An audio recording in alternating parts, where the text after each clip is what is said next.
तेरी मेरी कहानियाँ से सभी अपडेट पाने के लिए बेल आइकन दबाएं। आज की कहानी है बहू। मन मैला मत करो, तुम्हारी सास कान की कच्ची है।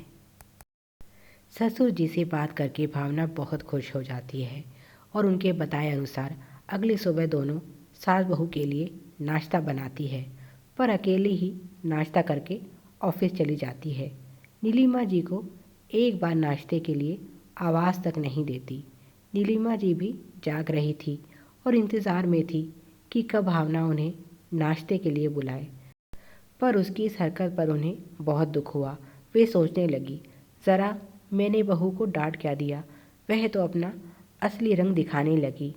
सही कहती है मिसेस शर्मा, बहू बहू ही होती है। आज फिर दोपहर में नीलिमा जी और मिसेस शर्मा की मुलाकात हुई तो उन्होंने पूछा, कैसी हैं आप? भावना बता रही थी आपकी तबीयत ठीक नहीं। नीलिमा जी ने हैरान होते हुए पूछा, तुम्हें भावना कब मिली? मिसेस शर्मा हंसते हुए बोली, आज सुबह ही मिली थी। बहुत ही संस्कारी है आपकी बहू। नहीं तो मोहल्ले में और भी बहुत सी बहू हैं जिन्हें बड़े बुज़ुर्गों को प्रणाम करने में भी परेशानी होती है, पर उसने तो आकर सीधा मेरे पैर छू लिए। यह सुनकर नीलिमा जी जल भुन गई। दूसरों के पैर पड़ती घूम रही है और अपनी सास को शक्ल दिखाए बिना ही ऑफिस चली गई। आने दो, आज उसे उसकी खूब खबर लूँगी। और यह मिसेस शर्मा, यह तो है ही एक नंबर की चुगलखोर। अगर भावना के साथ इनकी दोस्ती हो गई तो मेरे घर का तो यह बंटा धार कर देंगी। कहीं इन्होंने ही तो भावना को कुछ सिखा पढ़ा नहीं दिया। वे मन ही मन सोचने लगी। उन्हें इस तरह सोच में डूबी देख मिसेस शर्मा बोली, देखो नीलिमा, बुरा मत मानना, संस्कार तो तुम्हारी बहू के अच्छे लगते हैं, पर फिर भी आजकल की लड़कियों पर ज़्यादा भरोसा नहीं करना चाहिए। तुमने तो अपनी बहू को खुली छूट दे रखी है। मोहल्ले में और भी किसी बहू को तुमने ऐसे कपड़े पहने देखा है? शादी से पहले की बात कुछ और थी, पर शादी के बाद तो सूट सलवार या साड़ी ही शोभा देता है। जब भावना मेरे पैर छू रही थी तब मैंने देखा, एक हाथ से पैर छू रही थी और दूसरे से अपनी पीठ छुपाने की कोशिश कर रही थी। अब इतने छोटे और तंग कपड़े पहनना सही नहीं लगता। अब अगर तुम उसे अच्छे बुरे की समझ नहीं दोगी तो कौन देगा? थोड़ा ढंग के कपड़े पहनना सिखाओ अपनी बहू को। अच्छा, अब मैं चलती हूँ, बहुत से काम पड़े हैं। आज फिर मिसेस शर्मा बातों बातों में नीलिमा जी को मुफ्त का ज्ञान दे गई। नीलिमा जी सोचने लगी, ऐसा क्या पहन लिया भावना ने आज? वह तो हमेशा मॉडर्न परंतु शालीन कपड़े पहनती है। शाम को जब भावना ऑफिस से लौटी तो उसे फिर से शर्मा आंटी नज़र आई और वह अपने ससुर जी के कहे अनुसार फिर से उनके पास पहुंच गई। कुछ देर बाद दोनों हंस हंस कर एक दूसरे से बातें कर रही थी। नीलिमा जी इधर परेशान थी कि भावना अभी तक आई क्यों नहीं। वह बाहर निकली तो भावना को मिसेज शर्मा के साथ खड़ा देखकर बहुत नाराज़ हुई। जैसे ही भावना को पता चला कि माँ ने उसे देख लिया है, वह मुस्कुराते हुए घर आ गई, पर बोली कुछ नहीं। अंदर आते ही नीलिमा जी उस पर बरस पड़ी। यह क्या नई दोस्ती ढूंढी है तुमने? अपनी उम्र देखो, क्या ज़रूरत थी तुम्हें मिसेज शर्मा के साथ बात करने की? भावना ने झूठ बोलते हुए कहा, पर माँ, मैं उनके पास नहीं गई थी, उन्होंने मुझे बुलाया था, आपकी तबीयत का पूछ रही थी। नीलिमा जी ने भावना को समझाते हुए कहा, देखो भावना, यह औरत पूरे मोहल्ले में बदनाम है। जिस घर में इसका आना जाना शुरू हो जाता है वहाँ झगड़ा अपने आप हो जाता है। मैं चाहती हूँ तुम इससे दूर ही रहो। भावना बोली, पर माँ, मैं कहाँ उनसे मिलने गई थी। जब सामने से कोई बोलेगा तो क्या मैं मुंह पर ताला लगा लूँ, जवाब नहीं दूँ? नीलिमा जी बोली, ठीक है, अभिवादन करके अपने घर भी आ सकती थी, वहाँ खड़े होने की क्या ज़रूरत थी?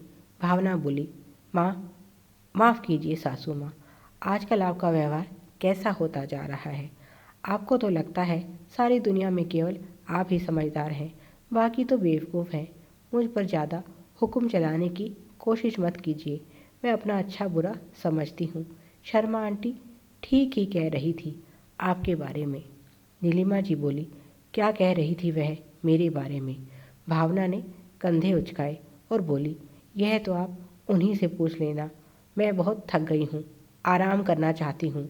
अपना खाना मैंने बाहर से मंगवा लिया है, आपका जो मन हो बनाकर खा लीजिए। भावना ने कनखियों से नीलिमा जी को देखा। उनके चेहरे का रंग उड़ा हुआ था। भावना सोचने लगी, ससुर जी की योजना बिल्कुल सही दिशा में जा रही है। भावना तो कमरे में चली आई, पर नीलिमा जी बहुत परेशान हो गई। वह सोचने लगी, जब से मिसेस शर्मा बहू से मिली हैं, ना जाने उसे क्या क्या उल्टी सीधी पट्टी पढ़ा दी है। आज तक जो भावना मेरी कोई बात नहीं टालती थी, वही मेरी बात सुनना नहीं चाहती। अगर ऐसे ही चलता रहा तो वह दिन दूर नहीं जब मिसेस शर्मा उसे सिखा पढ़ाकर मेरे बेटे बहू को मुझसे दूर कर देंगी। रोशनी के साथ भी तो यही हुआ था। उन्हें पड़ोस में रहने वाली रोशनी याद आई, जिसकी बहू कुछ ही दिनों पहले उसके बेटे को लेकर अलग हो गई। गली में चर्चा जोरों पर है, यह सारी करामात मिसेस शर्मा की थी। उन्होंने बहू को सास के खिलाफ और सास को बहू के खिलाफ ऐसा भड़काया कि दोनों आपस में लड़ बैठी और नतीजा परिवार टूट गया।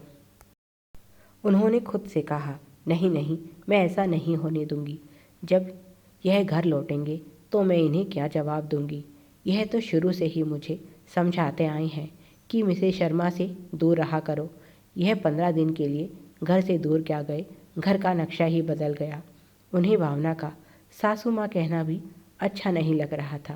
नीलिमा जी सोचने लगी, गलती मेरी ही है, ठीक मैं ही करूँगी।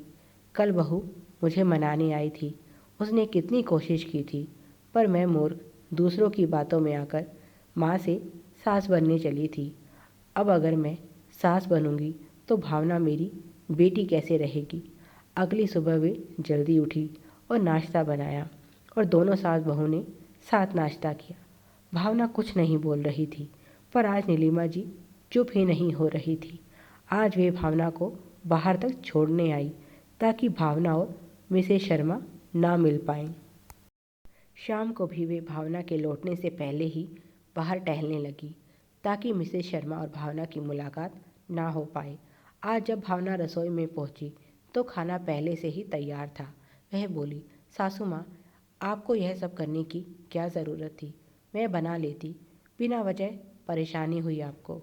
तब नीलिमा जी बोली, सासू माँ नहीं, केवल माँ कहो भावना, और अपने बच्चों के लिए कुछ करने में माँ को खुशी होती है, तकलीफ़ नहीं।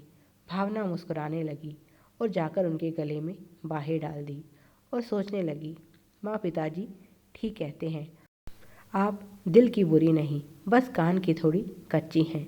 नीलिमा जी बोली, कल आकाश आ रहा है और मैं चाहती हूँ इन 2 दिनों में हमारे बीच जो कुछ भी हुआ उसके बारे में उसे कुछ पता ना चले। भावना बोली, ठीक है माँ, मैं उन्हें कुछ नहीं बताऊंगी। पर आकाश भी बहुत उत्सुक था यह जानने के लिए कि अब घर में क्या हालात हैं।